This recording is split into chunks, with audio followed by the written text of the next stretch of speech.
بسم اللہ الرحمن الرحیم۔ ایک معمر شخص سلطان ٹیپو کے دربار میں حاضر ہوا اور سلطان کے دربار میں سامنے جا کر قرض کی واپسی کا تقاضا کیا۔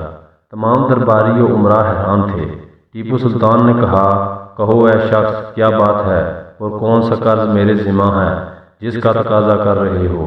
ضعیف شخص بولا، جناب سلطان، اگر آپ کو قرض یاد نہیں تو میں کچھ نہیں کہہ سکتا، لہٰذا مجھے اجازت دیں۔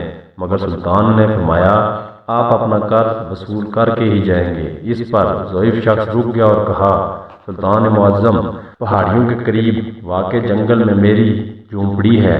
ایک دفعہ جب آپ ولی عہد تھے تو شکار کھیلتے کھیلتے اپنے ساتھیوں سے بچھڑ کر سخت پیاس کی حالت میں میری جھونپڑی کی طرف آ نکلے اور پانی مانگا۔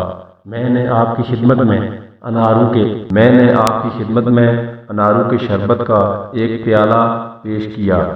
آپ نے پیاس بجھانے کے بعد کہا تھا، بابا ہم تم سے بہت خوش ہیں، تم کبھی ہماری خدمت میں حاضر ہو کر اپنا انعام وصول کر لینا، تمہارا انعام ہم پر قرض رہے گا۔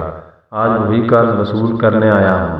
یہ سن کر سلطان نے کہا، سلطان اپنے وعدے سے نہیں پھرا کرتے اور مجھے اپنا وعدہ یاد آ گیا ہے، لہٰذا تم خود فیصلہ کرو کہ قرض کی وصولی کس طرح چاہتے ہو۔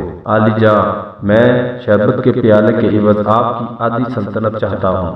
ضعیف شخص کی یہ بات سن کر سارا دربار سناٹے میں آ گیا اور خود ٹیپو بھی چند لمحات کے لیے خاموش ہو گئے، لیکن پھر بولے، بابا ہم تمہاری خواہش پوری کرنے کے لیے تیار ہیں۔